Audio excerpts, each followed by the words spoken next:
Dear friends, यदि आप 10th या 12th के स्टूडेंट हैं तो ये वीडियो आपके लिए बहुत महत्वपूर्ण होने वाली है। वीडियो को स्किप मत कीजिएगा, वीडियो को अंत तक देखिएगा। एक एक स्टेप बताने वाला हूँ। सबसे पहले कॉपी हम किस तरीके से बोर्ड एग्जाम में लिखते हैं, किस तरीके से हम रिप्रेजेंट करते हैं, तो उसका आज मैं तरीका बताने वाला हूँ। तो देखिए, सबसे पहले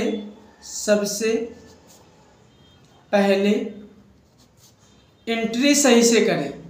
एंट्री सही से करें। एंट्री से सही से करें का मतलब क्या है कि रोल नंबर वगैरह जैसे आपका है तो रोल नंबर को आप लिखते हैं। मान लीजिए मेरा रोल नंबर जो ये था, क्या था, 2,65,624, ये मेरा रोल नंबर इंटर का था। फिर इसके बाद इसको हम हिंदी में लिखते हैं तो इस तरीके से लिखना है हमको, 2,65,624। फिर इसके बाद आ जाते हैं, कुछ लोग क्या करते हैं, ये जो 2 लिखा, 6 लिखा, 5 लिखा, तो इस तरीके से लिख देते हैं 2, 6, 5। यह आपका रॉन्ग है। आपको इस तरीके से रोल नंबर नहीं लिखना है। फिर सब्जेक्ट की बात आती है। सब्जेक्ट आपका जो है हिंदी लिख देते हैं कुछ लोग।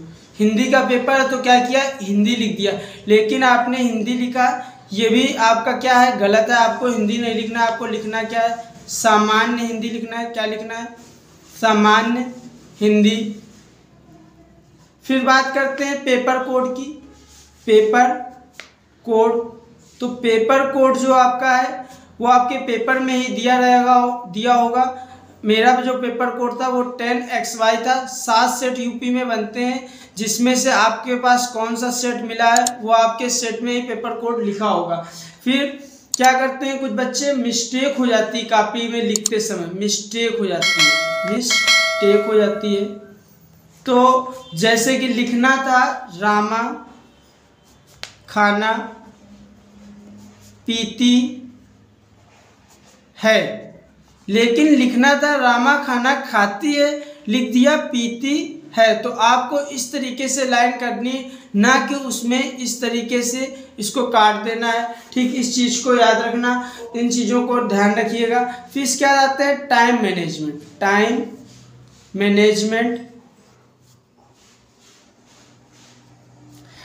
मैनेजमेंट का मतलब कि आपको, जैसे कि अब तो ऑप्शन जो है, पहले के जो ऑप्शन आते थे वो इस तरीके से आते थे, पेपर में ऑप्शन मिलते थे और उसको कॉपी में ही हल करना रहता था। जैसे कि आपको लिखा है भारत की एकता के लेखक है, ये 4 ऑप्शन दे दिए जाते थे, इनमें से जो सही है आपको अपनी कॉपी में ही नोट करना रहता था। लेकिन अब ऐसा नहीं हो रहा है, इस बार चेंजमेंट किया गया है। आपको OMR सीट मिलेगी, गद्य से मिलेगा, 5 नंबर का पद्य से मिलेगा। गद्यांश आता है, जैसे कि ये देखिए तीसरे नंबर ऑप्शन पे आया हुआ है, 3 नंबर पे है, दिए गए गद्यांश पर आधारित निम्नलिखित प्रश्नों के उत्तर दीजिए। लिखा है, माता अपने सब पुत्रों का समान भाव चाहती है, इसी प्रकार पृथ्वी में बसने वाले जन बराबर है। ठीक है, फिर इस तरीके से ये आपको पूरा गद्यांश दिया जाता है। इसमें आपसे 5 प्रश्न पूछे जाते हैं। माता अपने सब पुत्रों को किस भाव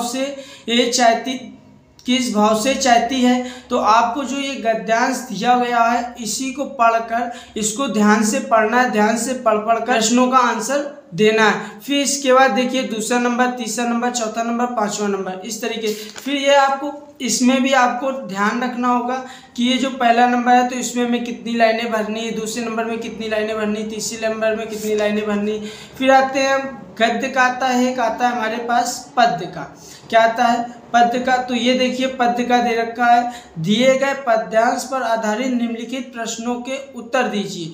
तो ये आपको एक पद्यांश दे रखा है, इसी में अथवा दे रखा होगा। यदि आपको ये आता हो तो ये करिए, अथवा वाला आता हो तो अथवा वाला कीजिए। जो आपको सही से आता हो, लगता है कि हमें ये आता है, उसको आप सही से कीजिए। 5 नंबर का गद्यांश का क्वेश्चन आया तो इसको कम से कम 7 से 8 मिनट आपको इसको देना है तो देना है। गद्यांश का है और पद्यांश का। And also press this bell icon.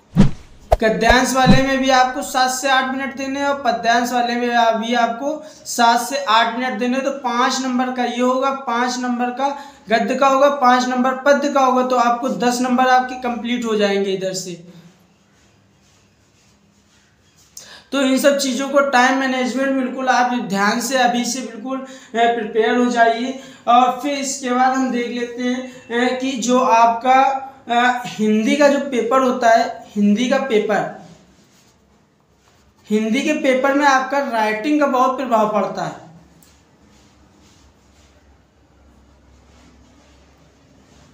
Writing का प्रभाव पड़ता है, लेकिन इसी की जगह अन्य पेपरों को हम जैसे देख लेते हैं, जैसे कि हमारे सब्जेक्ट है फिजिक्स हो गया, केमिस्ट्री हो गई, मैथ हो गई, बायोलॉजी हो गई। इसमें राइटिंग का इतना प्रभाव नहीं पड़ता है। कुछ बच्चे सोचते हैं कि कॉपी भराएंगे नंबर मिल जाएंगे, लेकिन ऐसा नहीं है। कॉपी भरने से मतलब नहीं होना चाहिए, नहीं होना चाहिए, बल्कि आप उसमें लिखिए वही कि जो आपसे प्रश्न पूछा गया है। कुछ टीचर आपको सलाह देते हैं, सजेशन देते हैं कि आप कॉपी भरकर आइएगा, आप पास हो जाएंगे, लेकिन ऐसा नहीं है।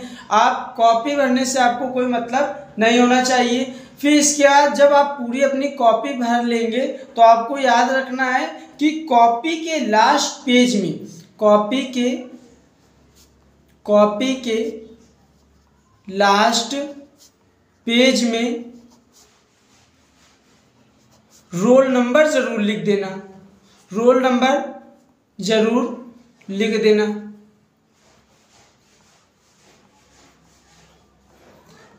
क्यों ये बात बोल रहे हैं? इसलिए बता रहे हैं कि कभी कभी क्या होता है कि जो आपकी कॉपी होती है वो दूसरे की कॉपी से रोल नंबर कहीं पे आपका मिस्टेक हो गया तो तुरंत वो दूसरे के पास जाती है। आपका आगे मिस्टेक हुआ है लेकिन पीछे आपका लिखा हुआ है। तो इसलिए आप इस सावधानी को जरूर ध्यान रखिएगा कि कॉपी के लास्ट पेज में रोल नंबर लिख कर जरूर आना है। जितने भी आपके 10th या 12th के स्टूडेंट हैं उन सब तक इस वीडियो को जरूर पहुंचाइए। और मैंने आपके लिए बोर्ड एग्जाम की कॉपी व बोर्ड पेपर दोनों आपके लिए खरीद कर लाए हुए हैं, जिससे कि आपको आगे नेक्स्ट वीडियो में पेपर व बोर्ड की कॉपी जो है इसको किस तरीके से लिखना है, इसको भी लिखने का तरीका पूरा बताएंगे। और चैनल को अभी तक सब्सक्राइब ना किया तो चैनल को सब्सक्राइब कर लीजिए, ज़्यादा से ज़्यादा वीडियो को शेयर कीजिए।